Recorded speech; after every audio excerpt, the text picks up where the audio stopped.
Hello, my name is Marida Little, and My name is Jasmine Jones. today we're conducting an interview with Dr. Yvonne Unruh. Dr. Yvonne. Can you tell us a little bit about the community projects that you're involved in? There are two main projects that I'm involved in. The first one, it's been a project that's been happening over the last 3 years. It's providing a campus support on university campuses for students who are coming from foster care.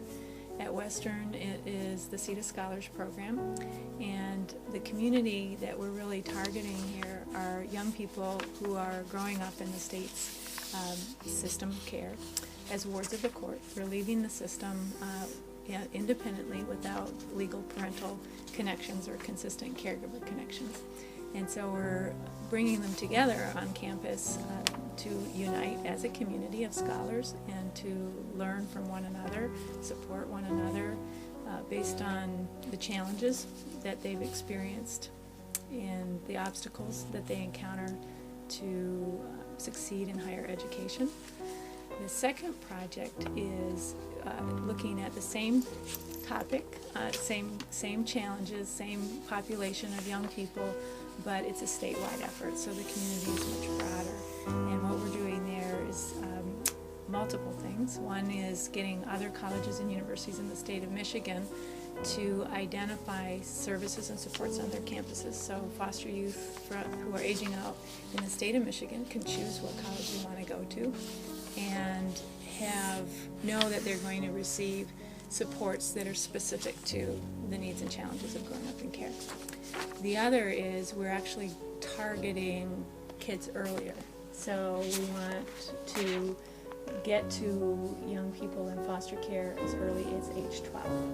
And we want them to know that people in the state of Michigan are thinking about them and their futures, and that college could be a possibility. So early on, when kids are struggling with being away from their family, being in foster care, being in the state's care, healing from the challenges that have happened to them as children, that college is still possible.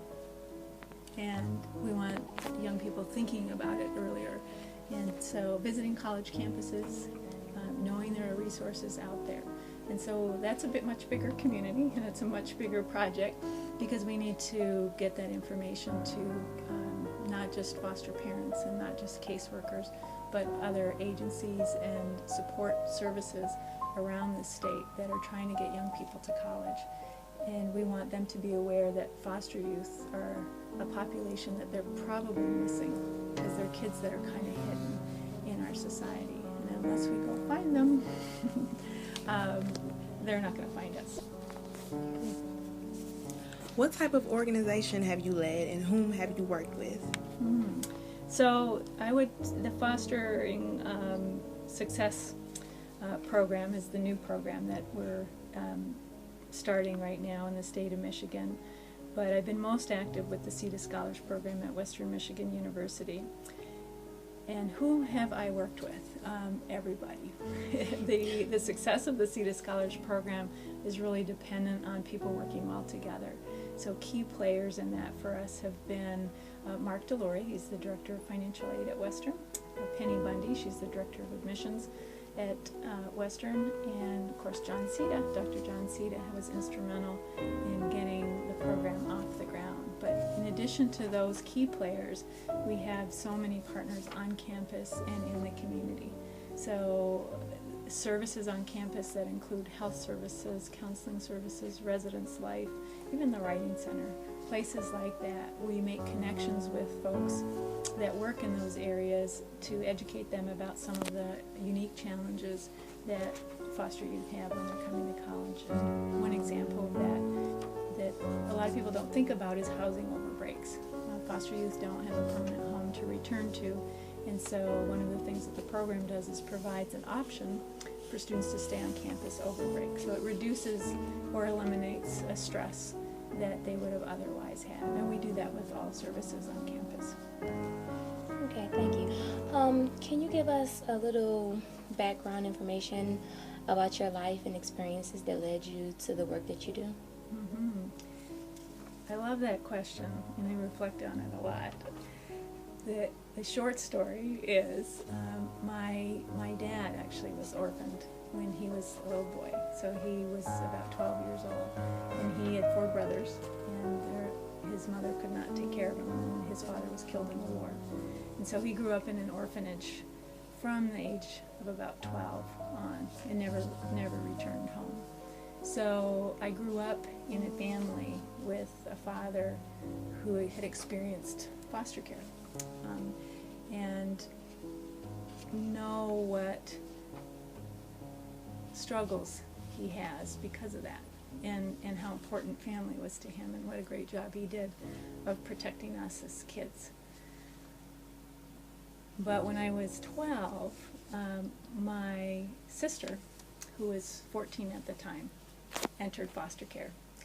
And so that was a really difficult time for my family.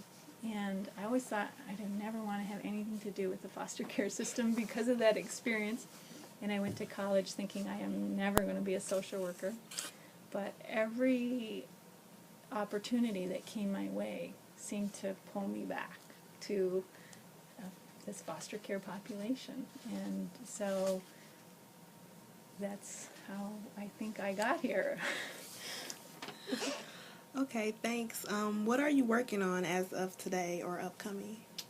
Well, I think I mentioned that. The major project that is up and coming is Fostering Success Michigan. So is to raise awareness in the state about issues, obstacles, and resources and solutions to help foster youth be successful in college. Okay. And lastly, how can people learn about your work and program and get involved? We have a website. Westerns, if you go to the home page, and it's /FYIT for Foster Youth in Transition. And also, if you look me up, I've done some writing on this topic, and so I have some work that's been published. All right, well, thank you for your time. Thanks a lot.